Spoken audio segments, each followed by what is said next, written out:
Bem-vindos, aventureiros, ao canal Livros que Li, Emoções que Vivi. Eu sou a Andréa Oliveira e hoje venho apresentar para vocês Por Justiça e Redenção, da autora Mariana Vaz. Então, bora lá!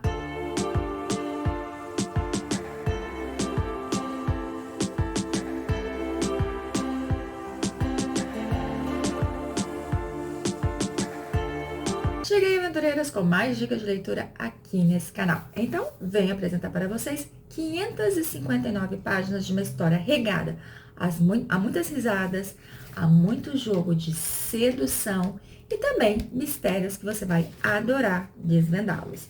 Apresento Gabriela e Lucas, um casal tão diferente e ao mesmo tempo com algumas coisas em comum. Tanto nossa Gabriela quanto o nosso Lucas, eles acabaram fugindo e caindo na cidade Sibipiruna. Uma cidade pequena, aquela cidade que você dá 10, 15 passos, você já andou ela como um todo. Essa é a cidadezinha. Uma cidadezinha onde o progresso ainda não chegou, uma cidadezinha que é o foco dela principal é cana, né? Onde ali existe até uma usina que foi construída pelo Lucas. O Lucas, ele era um homem feliz. Ele chegou ali, teve a oportunidade de conhecer os Maldonado, que foi quem ajudou ele. E ele se casou com a Teresa, a mulher que ele acreditava amar, a mulher que ele acreditava que ele ia viver o resto da sua vida. Porém, após o incidente que aconteceu justamente na usina que ele construiu, ele acaba se fechando no mundo dele. Ele não deixa ninguém se aproximar. Ele se sente culpado pela morte dela? Sim, gente, ele se sente culpado. Mas a cidade como um todo também culpa ele. Apenas um ou outro que acredita em sua inocência.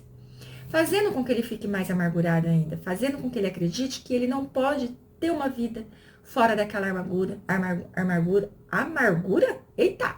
Fazendo com que ele se afogue na bebida, porque assim, a gente sabe, né, que quando bebe, então acaba esquecendo momentaneamente toda a dor, todas as lembranças ruins. Só que depois que você volta à realidade, depois que o porre passa, além da dor de cabeça, do mal-estar, ainda tem as lembranças todas novamente. E eu digo para vocês que às vezes mais forte. Já a nossa Gabriela é aquela menina assim que ela não tá nem aí com nada. Ela, após a morte da mãe, ela se contentou com a vidinha que ela levava, que era sendo caixa de supermercado e tendo relacionamentos mais ou menos.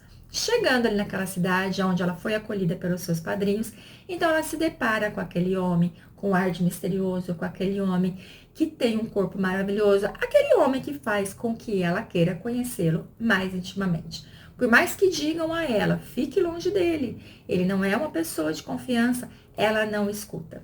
E o primeiro passo que ela tem que dar, gente, antes de ao menos chegar perto dele, é conseguir se aproximar dos 5 cachorros que eles têm. Que ele tem a estrela, o sombra, o perverso, o juiz e qual que é o outro? Qual que é o outro? Estrela, sombra, perverso, juiz. Qual que é o outro? Qual que é o outro? E o trovão. Gente, esses 5 cachorros, eles são de raças diferentes, mas com o mesmo intuito. Proteger o seu dono e as terras do seu dono. Então, a cerca que limita as terras dos padrinhos da nossa Gabriela com as terras do Maldonado, do Lucas, é cercada por eles. Então, assim, chegou perto da cerca, eles vão com aquela alcateia e chega lá, eles ficam em fileira e eles avançam, eles rosnam, fazendo com que todo mundo tenha medo. Eles obedecem somente ao Lucas. Só que isso vai mudar, porque a nossa Gabriela, ela está destinada, ela está focada em fazer com que aqueles cachorros comem em sua mão. E assim ela vai começar um trabalho árduo, eu vou dizer para vocês que é muito divertido a forma que ela faz para conquistar os cachorros, a forma que ela faz com o nosso Lucas, porque todas as vezes que eles se encontram, tem o embate entre eles, porque ela deixa claro o que ela quer, e ele deixa claro que não vai acontecer. E ela sempre fala em duplo sentido, dizendo que ela vai domá-lo também, como ela está fazendo com os cachorros. Vai ter cenas hilárias dela, no qual ela vai entrar nas terras dele para roubar caju, porque ela é apaixonada por caju. Vai ter cenas dele tendo ciúme dela, porque afinal de contas, é aquela situação. Eu não te quero, mas ninguém pode querer. No fundo ele quer, mas ele acredita que ele não é merecedor. Com isso, eles vão ter assim, a sua proximidade.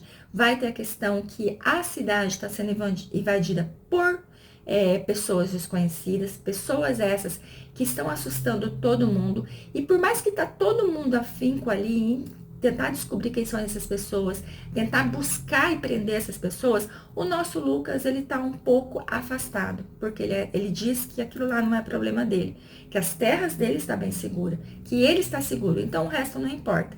Só que quando ele vê que a nossa Gabriela, ela pode estar em perigo após um acontecimento que deixou ela muito assustada, então ele começa a mudar de ideia. E aos poucos ele vai voltando a ser aquele Lucas prestativo, aquele Lucas que pensa em todo mundo, aquele Lucas que tenta ajudar da melhor forma possível. Ele tenta descobrir o que se passa com ela, óbvio que ela não quer contar, mas ao mesmo tempo ela também quer saber o que aconteceu com ele. Qual o motivo dele ser amargurado, o que fez ele cair naquela cidadezinha, e eles começam então a trocar informações, cada um do seu jeito, cada um omitindo algumas coisas. Vai se entregar a paixão? Claro que vai, gente. Não tem como, não tem como ficarem juntos e não pegar fogo. E eu vou dizer para vocês, né, que quando você lê histórias aonde o homem é mais velho, mais experiente, então assim, não tem como a experiência ser ruim, né? Não tem como você reclamar. Porque ele leva ela à loucura, ele mostra a ela um outro lado do prazer que ela nunca imaginou conhecer, fazendo com que ela fique instigada. E o que ele fica mais apaixonado ainda por aquela menina é que ela o aceita do jeito que é. E ela, no momento que eles estão, naquele momento de furor, gente, ela não só aguenta tudo que ele tem proposto, como também ela pede mais. Ai, gente do céu, você acha que não tem como não se apaixonar por uma garota dessa? E assim eles vão se entregando a esses momentos ardentes no qual ele tem em dizer que é só aquilo e nada mais. Só que conforme a história vai se passando, conforme um vai entrando na vida do outro, óbvio, gente, não tem como não aparecer ali a paixão, né? O desejo virou paixão. Ele já tá apaixonado por ela, óbvio, só que ele não aceita de maneira nenhuma. Só que ela vai cair na besteira de contar a ele que está apaixonado, fazendo com que ele fique revoltado e que ele tome uma atitude que vai fazer com que a vida dela corra risco. E dessa forma, ela acaba fugindo até mesmo dele, deixando ele desesperado, fazendo com que ele comece a planejar algo para ir em busca dela. Então, a partir desse momento, começa a ficar mais intenso. Lembrando que as invasões nas terras continuam, lembrando que quando a gente chegar mais lá na ponta do iceberg, nós vamos descobrir que a história tá meio que entrelaçada. Aqueles bandidos ali, aqueles bandidos de qual a nossa Gabriela fugiu. Então vai virar um balaio de gato, gente, que olha, eu falo para vocês que eu fiquei impressionada. Lembrando que, desde o começo da história, eu acabei apontando pessoas que, na minha visão, seriam responsáveis por tudo o que aconteceu na vida do Lucas, que foi os envolvidos ali naquela tragédia toda. Porém, acabei mordendo minha língua porque algumas delas eram inocentes. E apenas uma de todas que eu pensei, que eu analisei, realmente era a pessoa culpada por tudo. Então, assim, essa é uma história onde você vai rir muito, onde vai... Nossa, gente, você vai se divertir muito com a interação dela, não somente com ele, mas também com os cachorros. Lembrando que ela vai se apaixonar tanto por esses cachorros, que tem um determinado momento que eles estarão em perigo, e ela, gente, simplesmente vai esquecer dela, e ela vai tentar salvá-los de todas as formas, sem saber o que ela vai encontrar. Então, além de você se divertir muito, você vai precisar do leque sim, porque a autora ela vai contando em detalhes o acontecimento íntimo dos dois. E lembrando que ele gosta de algumas coisas peculiares que você vai se pegar desejando experimentar para saber se é bom. E os segredos que vão sendo revelados, eu acredito que você, como eu, terá ali a necessidade de estar à frente e descobrir antes que a autora revele para você. Então, eu vou deixar vocês com essa história que vale a pena você estar lendo. Agradeço muito a sua companhia, fiquem com Deus e até a próxima!